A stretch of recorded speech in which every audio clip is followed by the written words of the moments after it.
Es Paulina Ibarra. Mi nombre es Paulina Ibarra y yo soy docente principalmente de educación y de temas que tienen que ver con investigación, todo lo que tiene que ver con metodología y también, bueno, pues lo que tiene que ver con redacción académica y estos temas. Mi formación docente, pues empecé con una licenciatura en comunicación, tengo 2 maestrías, una en Merca y otra en administración y ya el doctorado en educación. Con respecto a la materia, como saben, bueno, pues estamos eh, en la maestría de docencia en salud y la materia se llama Taller de Lectura, Escritura y Manejo de Información Académica. Y aquí, bueno, me gustaría comenzar por explicar que cuando una materia comienza con la palabra taller, además de, bueno, los conocimientos básicos que se tienen que enseñar, pues también la idea es que sea más práctico, ¿no? Y que puedan aprender a hacer lo que dice justo la materia. Un taller es un espacio en el cual podemos nosotros, pues, practicar justo para después hacerlo de manera formal, ¿no? Entonces, bueno, cuando hablamos de un taller de lectura y escritura, pues la idea es fomentar habilidades de lectura y fomentar habilidades de escritura. Sin embargo, cuando hablamos de escritura académica, pues aquí tenemos diferentes características. Nunca en la escritura académica hablamos como, bueno, escribimos como hablamos, ¿no? Se habla de una manera más formal, se utilizan determinados formatos, se procura dejar muy claras las ideas, buscar las fuentes, etcétera. Y justo eso es lo que vamos a ver en esta materia. Yo quisiera comenzar preguntando si ustedes consideran que son sinónimos las palabras datos, información, conocimiento y sabiduría. Ustedes seguramente cuando estamos en el argot, pues ya profesional, me dicen, pásame los datos, ¿no? O pásame la información y se llega a utilizar como si fueran lo mismo. Entonces la pregunta sería, ¿ustedes consideran que son sinónimos, se diferencian en algo? No sé si me puedan decir. Yo creo que no. No, desde luego que cada palabra tiene su matiz de significación. Y entonces, aunque se parezcan mucho, tienen Ujú. diferencias muy puntuales. Perfecto, muy bien. Justo vamos ahorita a remarcar algunas de esas diferencias, pero con la respuesta quedamos claro que no, no son sinónimos, ¿no? ¿Alguna otra observación? ¿Alguien quiere comentar algo? ¿No? Bueno, continuamos. Sí existe una diferencia entre datos, información, conocimiento y lo que hoy en día se conoce como expertise o sabiduría. Los datos por sí mismos, pues son elementos que nos permiten construir información, ¿no? O sea, por ejemplo, si yo les digo 14:28, 3:25, o les digo, sí, ocurrió, etcétera, pues por sí mismo no significa nada. Sin embargo, cuando yo ya los organizo, los trabajo, depuro, porque van a haber algunos datos que no sirven, ¿no? Los clasifico, los organizo, etcétera, pues ya puedo ir construyendo información. La información obviamente debe de tener pues una temática, ¿no? Por ejemplo, no es lo mismo la información que maneja un abogado, por ejemplo, a la información que maneja pues alguien de la salud. E incluso van a haber datos y tecnicismos que solamente entiende esa población. ¿Por qué? Porque también el contexto influye para al momento de generar la información. Hay datos que tenemos como de manera genérica, por ejemplo, si yo les digo 3.1416, todo el mundo va a entender que es el valor de pi, ¿no? Sin embargo, ese dato por sí mismo no me está funcionando, porque ahorita no estoy calculando pues ninguna circunferencia ni nada, solo es un dato que vive en mi memoria o que si lo necesito pues lo ocuparé. Pero ya la información tiene la característica de que sí me va a servir para algo, ¿no? O sea, sí tiene una utilidad y obviamente esa información ya está concentrada de modo que yo pueda utilizarla y a la vez eh, a través de ella pueda generar un elemento más complejo que es el conocimiento. Nosotros cuando aprendemos están los famosos saberes, ¿no? El saber hacer, el saber estar, el saber ser, etcétera, ¿no? Que son los que componen pues a un ser humano. El primer saber es el saber saber, es decir, eh, los conocimientos básicos que yo voy teniendo. Y esos conocimientos los voy formando gracias a la información. Cuando éramos niños, pues lo que hacían los maestros de manera muy teórica, pues era enseñarnos esa información. Entonces nos empezaban a explicar, nos empezaban a decir, mira, las palabras se clasifican de esta manera, aquí se acentúan, etcétera, ¿no? ¿Cómo es que lo volvemos conocimiento? Cuando ya lo hacemos propio y cuando aparte lo podemos explicar, entender y usar en un contexto particular, ¿no? Entonces, por ejemplo, en medicina hay muchísima información.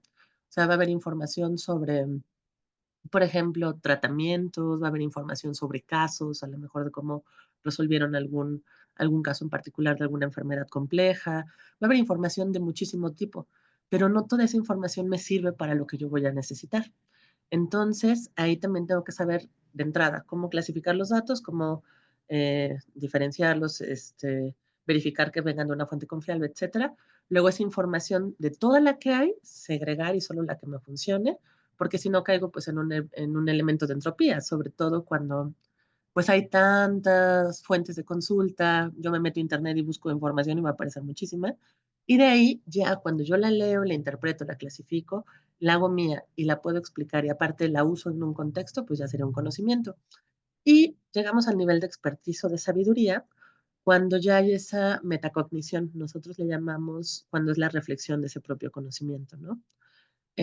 No solamente aprendí, sino que también reflexiono este aprendizaje para qué me sirve y lo puedo llevar a diferentes escenarios. Por ejemplo, si aprendí no sé, algún vendaje, ya en el momento en el que alguien a lo mejor se cae, se lastima, no solamente vive acá, sino que también ya puedo saber hacerlo, puedo incluso enseñarlo, puedo hacer más manejos de lo que comenzó siendo un dato a volverlo ya sabiduría. Y si yo me vuelvo experto poco a poco en una línea o en irme sobre determinado tipo de información y conocimiento, yo me voy volviendo experto, ¿no? ¿Qué es lo que ocurre, por ejemplo, con las especialidades médicas? Los médicos lo que van haciendo es que van formando su expertise a partir de segregar y decir, no sabes que a mí me interesa solamente la medicina interna, por ejemplo. Y entonces van estudiando y estudiando y aprendiendo y volviendo ese conocimiento solo sobre esa especialidad. Y si quieren hablar de otro tema, pues claro que pueden saberlo porque tienen la información general, pero se volvieron expertos en estos datos en particular, ¿no? Y podría ser a un modo de embudo, por eso viene como un triangulito, ¿no? Comenzamos de manera muy genérica con datos, ¿no? En general, luego se van convirtiendo en información conforme los vamos clasificando, podemos llegar a un nivel de conocimiento hasta llegar a un nivel de sabiduría, ¿no?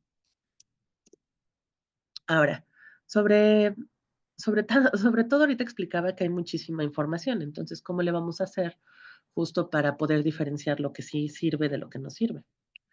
Y aquí lo importante, pues, es de entrada revisar la objetividad y la obtención de los datos, ¿no? ¿Cómo fueron obtenidos y con qué finalidad fueron obtenidos?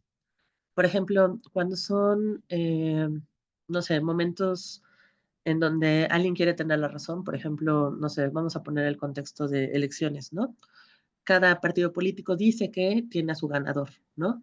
Eso ocurre mucho, pues, porque realmente esos datos los obtuvieron ellos mismos, no hubo un tercero realmente los evaluara, sino que cada partido dice que él va ganando, pues, porque ellos mismos van, obteniendo y generando esa información.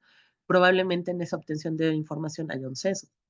Entonces, hay que tener mucho cuidado de dónde provienen los datos, es importante, porque eso nos va a decir si hay alguna tendencia, si fueron manipulados, etcétera. Lo siguiente es que solamente podemos consultar fuentes de consulta confiables. Y esto lo voy a ver más adelante, algunos ejemplitos y vamos a verificar algunas. Y estas fuentes de consulta confiables me van a permitir de entrada que solo lo que aparece ahí sí es válido, porque alguien ya lo revisó, porque ya pasó determinados filtros, etcétera, y me facilita el no buscar en todo Internet, sino buscar precisamente ya en lugares particulares que ya cubrieron con esos criterios, ¿no? Por último, también se recomienda verificar más de una fuente. Mucha gente nada más se queda con, lo escuché esta noticia la escuché en tal lado, ¿no? O hice mi tarea solo con una bibliografía o con una fuente. Y eso pues limita el conocimiento porque no puedo hacer contrastes, no puedo verificar si lo que dicen ellos es cierto versus lo que opina otra persona, no puedo ver diferentes puntos de vista, etcétera, ¿no? Entonces lo ideal sería pues, por eso es que en los trabajos académicos no pedimos solamente una fuente, o sea, buscamos que el alumno trate de encontrar información en diferentes aspectos para justo contrastarla y poderse generar una propia opinión después de haberlo hecho, ¿no?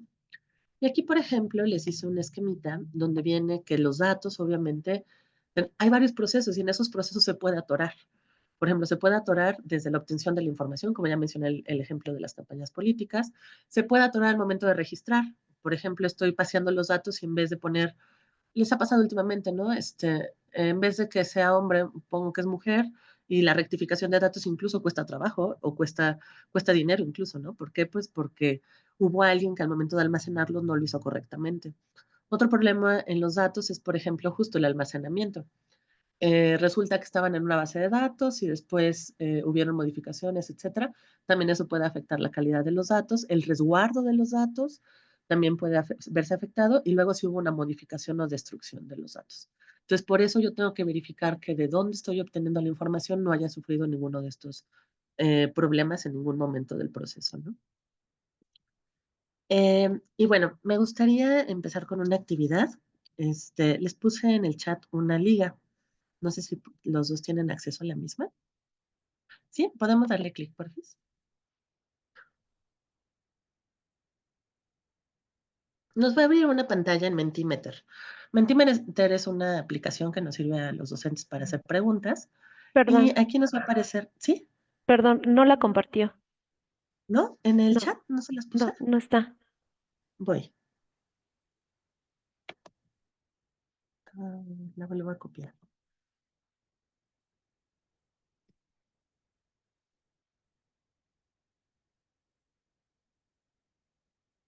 ¿Sí ya aparece?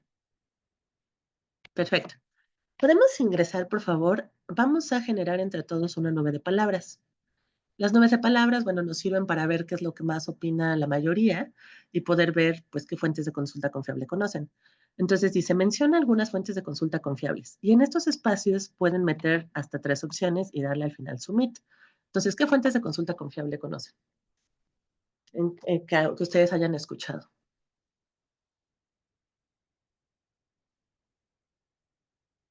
Yo voy a meter 3 para que tengamos un poquito de variedad, pero en general, bueno, lo ideal es que ustedes lo pongan, ¿sale? A ver, yo voy a poner... ah,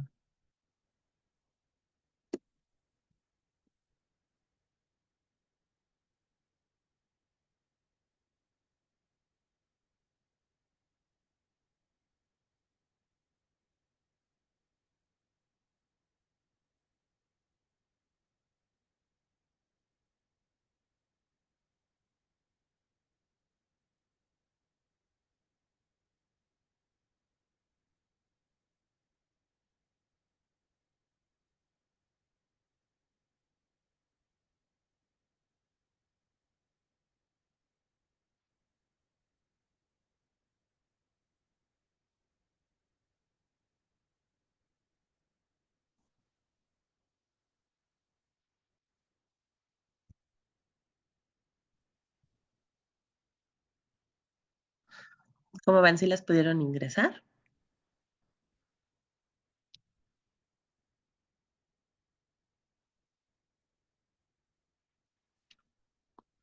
Perfecto, muy bien.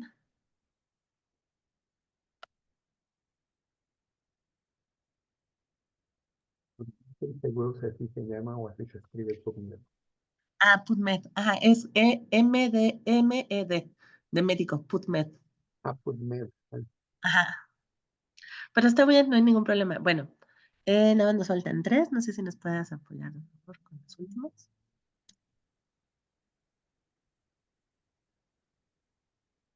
Bueno, vamos checando. Las que nos aparecen ahorita, por ejemplo, es Google School. Esta es una aplicación que viene de Google, que se llama Google Académico en español o Google Scholar en inglés. ¿Y qué tiene esta característica? Bueno, es un metabuscador, es decir, él verifica todos los buscadores de datos que hay y lo que hace es que dice, hace filtros y ya nada más nos muestra resultados en particular. Entonces, por ejemplo, la característica de Google Académico es que te puedes hacer tu perfil y aparte de hacerte tu perfil, pues puedes revisar que la información que aparezca ahí eh, tienes la certeza de que es confiable, ¿no? Esa es una de las características. Ahora, por ejemplo, acá aparecen libros. Los libros son súper importantes considerados una fuente de consulta confiable, pues porque ya pasaron revisiones. Ahora, hay que tener cuidado con los libros para verificar que sí se provengan de una editorial confiable, porque muchas veces los libros, a veces es el propio autor el que se patrocina el libro. Entonces ahí no llevó ninguna revisión. Entonces hay que tener cuidado porque generalmente creemos que todo lo que ya está publicado pasó procesos de información cuando no es así. sea, tengo que tener cuidado de ir revisando. Lo siguiente es, por ejemplo, aquí pusieron bases de datos institucionales. Sí, por ejemplo, hay muchos repositorios o bases de datos en donde podemos consultar, pues, revistas, documentos, etcétera, ¿no? Revistas indexadas, se les llama indexadas porque pertenecen a algún índice en el cual, pues, ya vienen organizadas por temáticas, por tipo de, por ejemplo, por tipo de materia o por tipo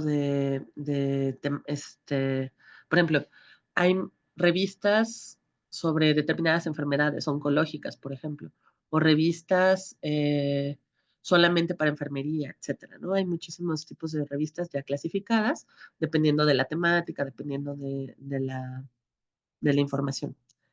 No sé, maestra Miriam, ¿va a ingresar sus 3 palabritas? Ya le di clic. ¿Sí? Es Sí. que no aparecen las 3. Ay, perdón. No sé si nos las pudiera leer y las comentamos, si no. Sí, dentro de ellas puse ChatGPT, que es el más Ajá, muy famoso ahorita bien. de las IAs, Sí, de las IAs, muy bien, ajá. que está muy en la vanguardia. Y está también la parte de encuestas que se Ujú. llama ay, ya se me fue el nombre. SurveyMonkey o alguna de ellas, una encuesta fácil, No, es ¿no? ay, lo manejamos mucho en doctorado y se me fue el nombre, Ujú. pero ese no le he dado entregar. ¿Como Google Forms o algo así? ¿Formularios de Google? No. No, no, no, no lo recuerdo, pero ya le di a Está bien. enviar. Ujú, Sí, ya me ujú, aparece aquí, sí, search de sí. ChatGPT, etcétera. Justo ahorita, una de las tendencias es que la inteligencia artificial pues tiene diferentes tendencias, ¿no? Va a haber quien la use para plagio, para copiar, para evitarse el trabajo, pero pues obviamente algo que involucra la redacción académica y en el entorno académico es entender que nos estamos manejando en un entorno ético, ¿no? En el cual pues estas herramientas deberían de ser utilizadas justo para que me dé más información y yo pueda después clasificarla, corroborarla, etcétera, ¿no? Lo que mencionábamos hace rato. Yo no estoy peleada en contra de la inteligencia artificial, pero sí hay que tener cuidado de que lo que se utilice, pues sí provenga de una fuente confiable y que aparte yo lo pueda ir a corroborar y que aparte no es que me esté haciendo el trabajo, me está facilitando el trabajo. Hay que utilizarlo justo como la herramienta que es, ¿no? Voy a cerrar tantito ya lo de Mentimeter y me regreso rápido a la presentación. Permítanme un segundito. Ok. Bueno, entonces ahorita vamos a ver la diferencia entre fuentes de consulta confiables y fuentes de consulta no confiables.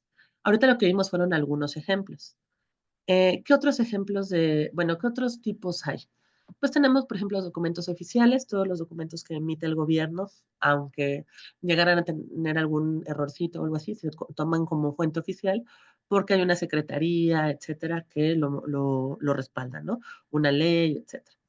Bases de datos que pueden ser institucionales, pueden ser gubernamentales, pueden ser repositorios, etcétera, ¿no?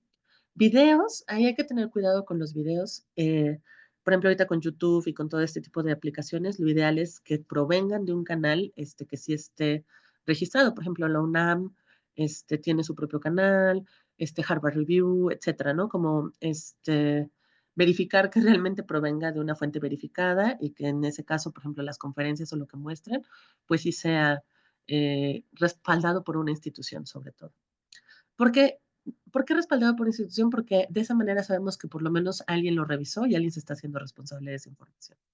Lo siguiente, por ejemplo, ahorita están muy de moda los podcasts, es la misma, ¿no? Tanto podcast, videos, etcétera, tiene que venir respaldado por una institución y es válido. De hecho, APA en la actualidad nos permite citar este tipo de información, ¿no? O sea, incluso ya nos permite citar TikTok y otro tipo de herramientas, y no se trata como de, ay, bueno, porque son nuevas, no funcionan, no, son nuevas y hay que saberlas utilizar siempre y cuando vengan de una fuente de consulta confiable, ¿no? Las fonotecas, que ya casi no se utilizan, pero sí hay resguardo, por ejemplo, de entrevistas, de discursos, de a lo mejor sonidos ambientales, etcétera, que nos pueden servir. Hemerotecas, que es la revisión de diarios o noticias de principales fuentes de consulta. Ya hay hemerotecas digitales, que son archivos, pero también, por ejemplo, en Puebla, por ejemplo, en la Casa de la Cultura hay una hemeroteca que puedes ir a consultar. También tenemos bancos de imágenes. Ahí me sirven para poner imágenes que sí tengan relación con el tema y con derechos de autor, siempre y cuando las pueda citar adecuadamente. Revistas indexadas, ya las expliqué hace rato, ¿no? Que son revistas que pertenecen, pasan filtros para poder llegar a estar en esos índices de búsqueda y se clasifican pues, por temática, por disciplina, etcétera, ¿no? Revistas arbitradas, obviamente para pertenecer a un índice tuvo que seguir un arbitraje. Hay varios tipos de arbitraje, ahorita no me voy a meter tanto de eso, pero el arbitraje significa que hubo una revisión.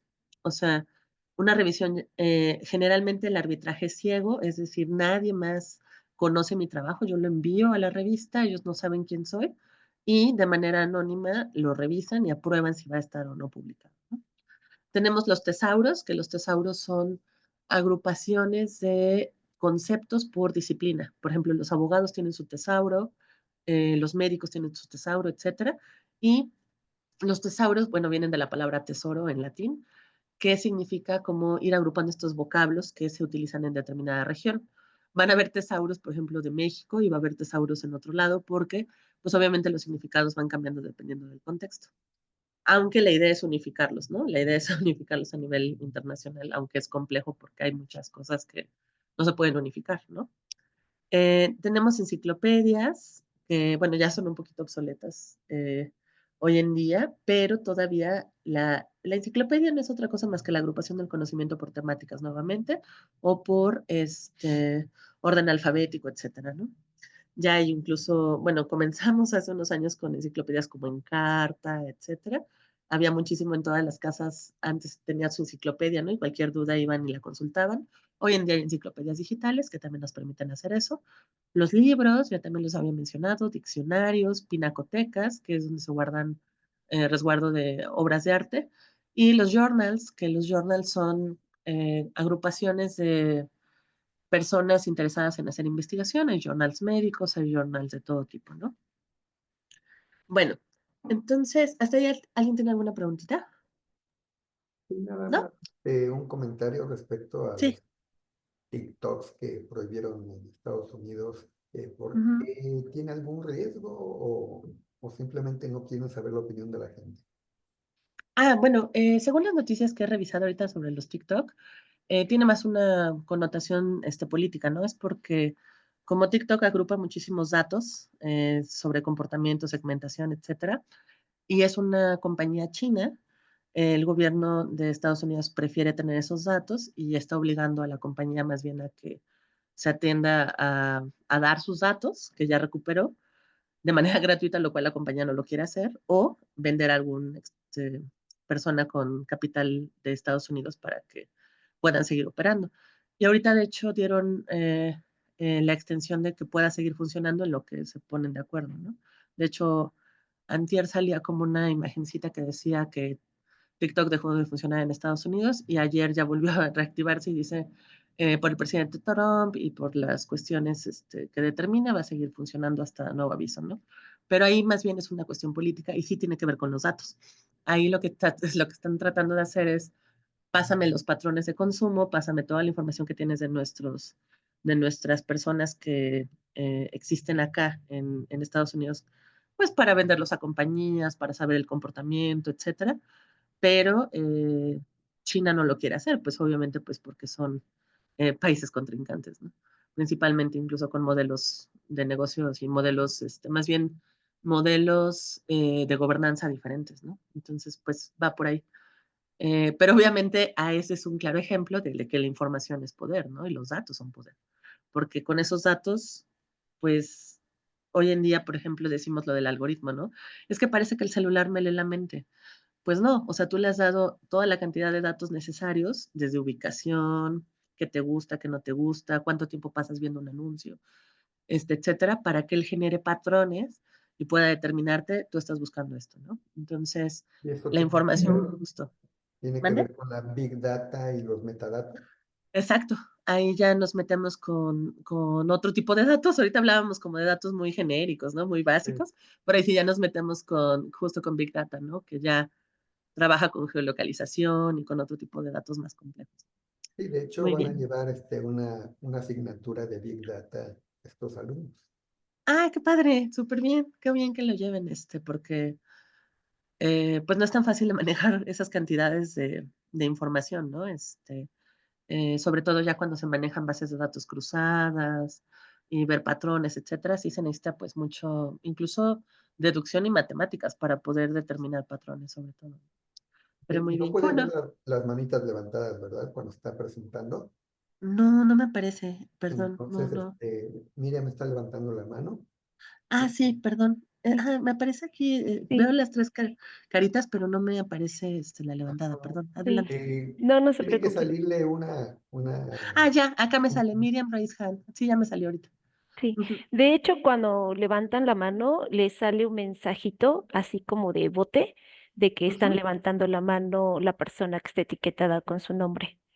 Ah, okey. Sí, usualmente sí me sale en Google Meet y así, y ahorita ya me salió, pero como que tardó en llegar la notificación. Sí. Pero sí, ya la veo. Ajá, Sí, perdón. no, no se preocupe. Bueno, referente al tema que mencionaba el maestro José Luis con referente al TikTok, pues entraron a un juicio y tienen 75 días, supuestamente, para estar buscando este socio en Estados Unidos que quiera también tomar esta parte de participación con el TikTok.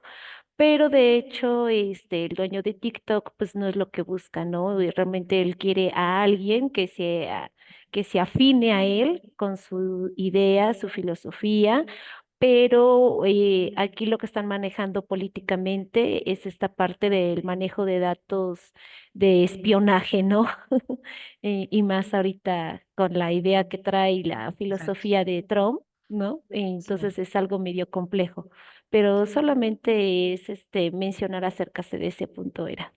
Muchas Ay, gracias. muchas gracias. Sí, justo ahorita van contrarreloj, ¿no? Para ver si encuentran alguna persona que, pues, comparte esa forma de pensar para no cerrarlo ya definitivamente, pero, pues, justo ayer tomó posesión, entonces habrá que ver qué ocurre. Falta, falta ver qué pasa en el panorama, político, ¿no? Bueno, regresando a la clase, tenemos algunas formas de identificar una fuente confiable de una no confiable. Lo primero es el autor. Yo siempre les digo a mis alumnos, si tardaste tanto en hacer tu documento, etcétera, nadie va a regalar su trabajo. O sea, nadie va a publicar algo que no tenga quien lo hizo. Eh, entonces, esa es la primera como red flag, podríamos decir, ¿no? O sea, si no tiene quién es el autor, pues probablemente no sea una fuente confiable, ¿no? Porque nadie que haga un trabajo respetable lo va a regalar de manera, ¿no? O hay algún fin o algo para que no hubiera autor, ¿no? Lo siguiente es el lugar de almacenamiento. Eh, y ahí justo nos vamos a los repositorios, a las bases de datos, a si es Google Académico, Dialnet, Redalic, etcétera, ¿no? O sea, ¿de dónde lo está sacando? ¿De dónde proviene esa fuente, no? Entonces, con base en eso, pues ya, de entrada, yo sé si lo saqué de Rincón del Vago o lo saqué de Google Académico, pues ya sé, pues, cuál puede ser confiable y cuál no, ¿no? De entrada. Lo siguiente es los errores. Usualmente, cuando se revisa un documento, digo, los que hemos mandado algún artículo académico, etcétera, pues no es a la primera que ya te lo aprueban, ¿no? O sea, lo mandas y en lo que te mandan correcciones, te mandan observaciones, te piden cambiar cosas, luego que hay un corrector de estilo, etcétera. Entonces, y aún así llega a haber una falta de ortografía o algún errorcito, pues obviamente un trabajo pues plagado de errores, en donde no coincida la información, en donde la ortografía pues sea de dudosa procedencia o la calidad no sea la adecuada porque incluso abres una imagen y se ve pixeleada, etcétera, pues nos estará diciendo que tampoco es una fuente confiable, ¿no? Otra es la coincidencia y actualización de la bibliografía. Aquí a mí sí me gusta aclarar algo. Mucha gente, sobre todo porque la SEP ha sido muy estricta con esto, la SEP ha dicho, es que solamente puedes poner fuentes confiables de menos de 5 años, ¿no? Pero, por ejemplo, a nosotros nos toca un escenario pospandemia, ¿no? En donde ni siquiera hubo investigación o información, ¿no? Entonces hay que tener ahí cuidado. Sí, o sea, 5 años generalmente es para datos duros. Por ejemplo, cifras, etcétera, ¿no? El comportamiento no es el mismo de 5 a 10 a 15 años, ¿no? Los censos van cambiando, las personas van cambiando, ¿no? Sin embargo, van a haber autores padre. Por ejemplo, yo le llamo autor padre al primero que habló sobre ese tema. Por ejemplo, hay autores padre que son Aristóteles, ¿no? Y lo tienes que citar porque fue el primero en hacerlo. Y obviamente, pues no pasaron 5 años de la fecha de Aristóteles para acá, ya han pasado hasta siglos, ¿no? Entonces hay que tener mucho cuidado con que solamente recibo fuentes que sean de 5 años a la fecha, porque a lo mejor te estás perdiendo la oportunidad de citar al padre del término. Obviamente, ya cuando hablas del término actualizado, pues sí, lo ideal es que sean las fuentes más recientes, pero habrá veces que sí tengas que acudir a ese autor padre, ¿no? Yo clasifico a los autores en 3. El autor padre, que fue el primero que empezó a hablar del tema, los autores tendencia, que fueron como los más reconocidos, a veces no fue el primero, sino el más famoso. Por ejemplo, voy a hablarlo en la psicología, ¿no? El autor padre siempre pensamos que es Freud, ¿no? Luego, en autores reconocidos, pues tenemos a Lacan, tenemos, no sé, a Skinner, a Watson, dependiendo de la corriente, ¿no? Y los autores actuales, o sea, cuáles son los autores que ahorita están hablando de esos temas, que son populares, que también van trabajando lo mismo, ¿no? Entonces, es importante identificar a esos autores porque eso me va a permitir saber cómo se ha estado abordando el tema. Otro elemento es, por ejemplo, la coincidencia y actualización de la bibliografía. Me refiero a que, a ver, citaron a Juárez en el 2025. Yo lo busco en la bibliografía y tiene que aparecer Juárez en 2025, porque si no hay un error de concordancia o algo está pasando ahí, ¿no? Entonces, eso es a lo que me refiero con coincidencia y actualización de bibliografía y fuentes, ¿no? Las fuentes confiables tampoco van a tener publicidad, porque realmente no, a los artículos académicos, si llegase a haber algún tipo de publicidad, sería a lo mejor de un congreso, o sería a lo mejor de un libro y publicaciones, o un llamado a publicar, etcétera. Pero nunca va a salir un comercial de compra zapatos o este celular, etcétera. Eso no lo va a decir un artículo académico. Los siguientes son, pues, el fin. O sea, ¿por qué se hizo ese artículo académico? ¿Por qué se está trabajando al respecto? Bueno, pues, si se hizo con fines académicos y no comerciales, probablemente sí sea una fuente confiable, aunque tiene que cubrir los otros criterios que ya vimos, ¿no? Otra es que tenga el contacto, donde yo pueda preguntar más información, ya sea una página web, o un WhatsApp, o un correo. Usualmente quien hace la información busca que haya esta interacción para seguir trabajando sobre lo mismo, ¿no? Otra es que haya el arbitraje, ya lo mencionaba, ¿no? Que de preferencia haya alguien que revise esta información previamente y que no se publique nada más porque sí. La calidad de la información, que eso dependerá, pues, de las fuentes, de que lo que diga no se esté contradiciendo, porque luego dice una cosa y luego 3 párrafos después dice otra, y si no habría calidad de la información, ¿no? Habría que revisar que tenga cohesión, congruencia, que realmente esté sustentado, ¿no? Y que no sea una opinión, a menos que fuera un trabajo de opinión. Pero los artículos académicos no son artículos de opinión, son artículos de demostración de resultados, ¿no? O sea, demuestro lo que dije que investigué. Entonces, pues la opinión ahí no es por ejemplo, un debate o no es una columna en donde sí puedo dar mi opinión. También dependiendo del documento, va a ser diferente la forma de redactarlo y eso lo veremos pues en otras clases más adelante, ¿no? Luego, y la institución de respaldo. O sea, nadie, así como decía, nadie que haga un trabajo no va a poner quién es, pues también tiene una institución usualmente de respaldo, ¿no? Una universidad o alguna asociación o alguien que lo respalde. Por lo tanto, no son fuentes confiables las wikis, por ejemplo. Las wikis son este espacio, Google Drive podría ser una wiki incluso, ¿no? En donde yo escribo y otra persona llega y lo edita y otra persona llega y lo cambia. Y aunque tenga el control de cambios y vaya viendo qué hicieron los demás, al final, como tantas personas lo revisan, no es posible realmente saber quién al final editó esa información. Por ejemplo, Wikipedia, los alumnos siempre preguntan, ¿pero por qué no puedo usar Wikipedia? Bueno, pues no puedes usar Wikipedia porque son miles de personas editando esa información al mismo tiempo, que tiene esos permisos y no sabemos si la información que estás consultando fue revisada previamente por alguien. Por eso las wikis son muy útiles para construir, pero no son tan útiles ya para consulta. Y lo que yo recomiendo ahí es mejor vete a las fuentes, verifica qué tan confiable es y va a la fuente original. Esa también va a ser otra recomendación siempre. O sea, bueno, nada más cerrando. Para cerrar, entonces, habrá que desarrollar la habilidad de encontrar cómo puedo saber que una fuente es confiable, dónde no confiable, y pues eso únicamente lo da la práctica, ¿no? Posteriormente, dentro de la clase, más adelante veremos algunas herramientas que les pueden servir para generar ustedes su propia información y tener sus propias bases de datos, etcétera, porque justo el taller consiste en redacción, pero también en escritura, ¿no? O sea, en lectura y escritura. Entonces, también veremos este tipo de información. Les enseñaré, por ejemplo, cómo crearse sus cuentas, etcétera, para que puedan trabajarlo de manera práctica. Y bueno, solo para cerrar, con este primer acercamiento podemos ver la importancia de la redacción académica, ¿no? Y la importancia de que apenas estamos comenzando a ver la importancia de verificar de dónde viene la información. Hoy aprendimos, por ejemplo, la diferencia entre dato, información, conocimiento y sabiduría. Y no sé si existe alguna duda o comentario al respecto de lo que vimos el día de hoy. Y por mi parte, no, es importante que esta información les quede bien clara a los alumnos, porque es una materia de cierre de primer semestre. Entonces, se Ujú, supone que ellos tienen que desarrollar estas habilidades y competencias para poder redactar trabajos, para poder entender lecturas y para poder producir ciencia. Entonces, sí, claro. en el caso de nuestros alumnos de docencia, son o jefes de enseñanza o son docentes ya en escuelas de educación superior. Entonces, sí hay que tomar esto en cuenta para que ellos puedan desarrollar estas competencias y realmente aprendan a leer y a escribir. Claro, sí, pues esa es la finalidad. Gracias. No sé si existe alguna otra duda o comentario.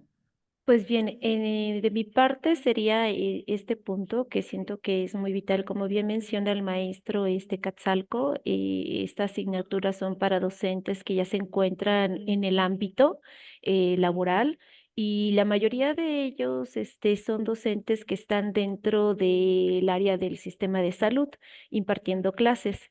Aquí, de manera para hacerlo enriquecedor, porque observo que maneja usted muy bien el tema, se observa que tiene usted la expertise y el conocimiento, pero sí, me gustaría compartirle el poder, compartirle a los compañeros que sepan cómo dirigir, cómo, transmitir este conocimiento a los estudiantes de cómo redactar, cómo Ok, sí, sí, sí. interpretar, cómo comprender, cómo analizar, cómo utilizar las herramientas para que puedan ellos apoderarse de esas competencias, ¿no?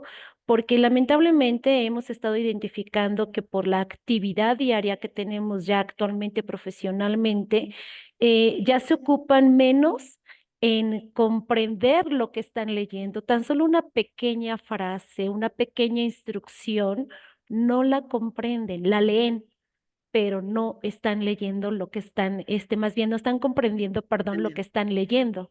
Entonces, yo creo que es un trabajo muy importante el que tenemos, el poder, compartir con los demás compañeros, el cómo poder, nosotros desde nuestra personalidad, desde nuestras habilidades y competencias, cómo crear estrategias para poder transmitir a los estudiantes este conocimiento y se apropien de él, ¿no? Yo creo que ese es el reto más importante y sobre todo dirigirlo, claro que lo pueden trabajar en todos los ámbitos, pero en este caso está enfocado Salud. en el sistema de salud. Entonces, Sí, claro. poderlos apoyar en esa parte, ¿no? Entonces, estaría, yo creo que también muy enriquecedor que pudiera preparar actividades lúdicas de aula Ujú. invertida donde ellos puedan estar trabajando, interactuando, simulando, involucrando, cómo pueden compartir este desarrollo de competencias y cómo transmitirlo, estimularlo hacia el estudiante. Bueno, Sí, pues eso perfecto. por mi parte es todo. Muchísimas No, gracias. muchas gracias.